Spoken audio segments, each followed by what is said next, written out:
ಕನ್ನಡಿಗರ ರಕ್ಷಣೆಗಾಗಿ ಈಗ ಸರ್ಕಾರ ಕೂಡ ದಿಟ್ಟ ಹೆಜ್ಜೆಯನ್ನು ಇಡ್ತಾ ಇದೆ. ಅದರಲ್ಲೂ ಸಂತೋಷ್ ಲಾಡ್ ಸಚಿವರಿದ್ದಾರಲ್ವಾ, ಈಗ ಕೇರಳದತ್ತ ಹೊರಟಿದ್ದಾರೆ.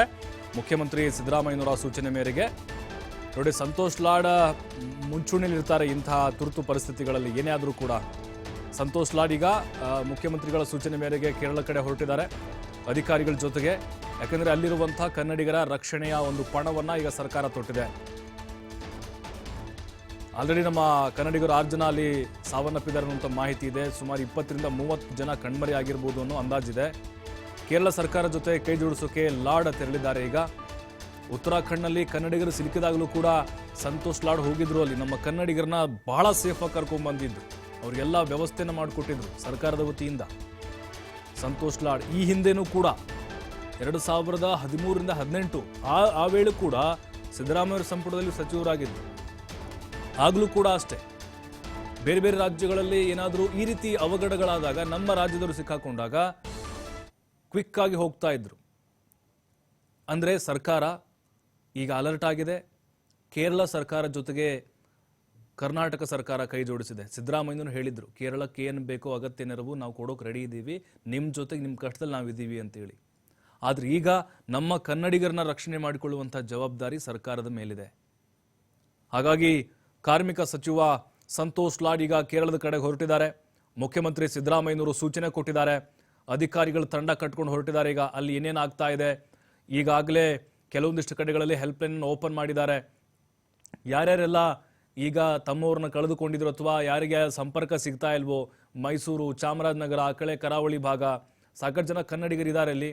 ಅವರನ್ನು ಈಗ ಬಹಳ ಸೇಫ್ ಆಗಿ ರಕ್ಷಣೆ ಮಾಡುವಂಥ ಜವಾಬ್ದಾರಿ ಅಲ್ಲಿ ಸಿಬ್ಬಂದಿಗಳು ಮಾಡ್ತಾ ಇದ್ದಾರೆ.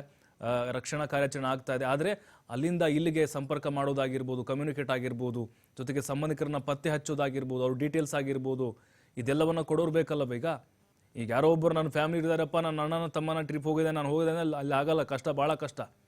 ಹಾಗಾಗಿ ಸರ್ಕಾರದಿಂದಲೇ ಅಲ್ಲಿ ಪ್ರತಿನಿಧಿಗಳು ಹೋಗಬೇಕಾಗತ್ತೆ, ಅಧಿಕೃತವಾದಂತಹ ಒಂದು ಮಾಹಿತಿಯನ್ನು ತೆಗೆದುಕೊಳ್ಬೇಕಾಗತ್ತೆ. ರಕ್ಷಣಾ ಕಾರ್ಯಾಚರಣೆ ಕೂಡ ಇದೀಗ ಭರದಿಂದ ಸಾಗ್ತಾ ಇದೆ. ನೋಡಿ, ನದಿಗೆ ಅಡ್ಡಲಾಗಿ ಯಾವ ರೀತಿಯಾಗಿ ಒಂದು ಮಾರ್ಗವನ್ನು ಮಾಡಿ ಆ ಕಡೆ ಈ ಕಡೆ ಕ್ರಾಸ್ ಮಾಡುವಂಥ ಒಂದು ರಕ್ಷಣಾ ಕಾರ್ಯಾಚರಣೆ ನಡೀತಾ ಇದೆ.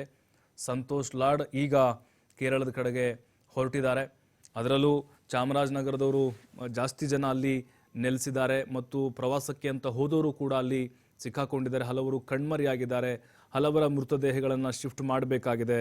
ಯಾಕಂತ ಹೇಳಿದ್ರೆ ಅಲ್ಲಿ ಯಾರೂ ಇಲ್ಲ.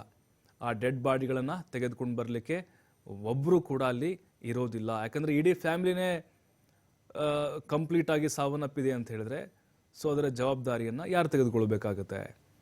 ಅಲ್ಲೇನಾದರೂ ಗುರುತಾಯಿತು ಅಂತ ಹೇಳಿದ್ರೆ ಅವ್ರ ಸಂಬಂಧಿಕರನ್ನ ಅಥವಾ ಅವ್ರವ್ರನ್ನು ಪತ್ತೆ ಮಾಡಿ ಆ ಒಂದು ಮೃತದೇಹಗಳನ್ನು ಇಲ್ಲಿ ಕರ್ನಾಟಕಕ್ಕೆ ಅವರವರ ಊರುಗಳಿಗೆ ಶಿಫ್ಟ್ ಮಾಡುವಂಥ ಕೆಲಸ ಕೂಡ ಈಗ ಸಂತೋಷ್ ಲಾಡ್ ಅವರು ಜವಾಬ್ದಾರಿಯನ್ನು ತೆಗೆದುಕೊಂಡಿದ್ದಾರೆ.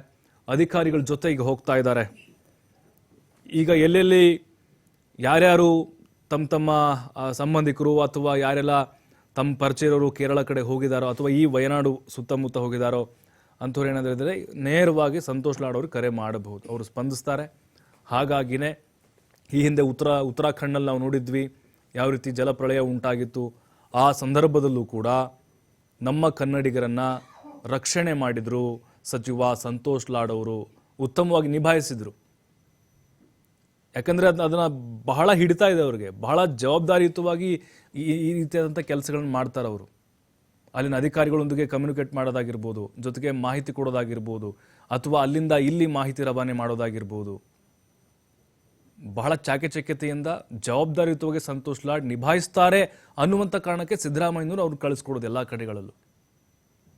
ಅವರು ಕಾರ್ಮಿಕ ಸಚಿವರಾಗಿದ್ದಾರೆ, ಅವ್ರು ಯಾವುದೇ ಖಾತೆ ಇದ್ದಿದ್ರು ಅವರೇ ಹೋಗ್ತಾ ಇದ್ರು ಬಹುಶಃ.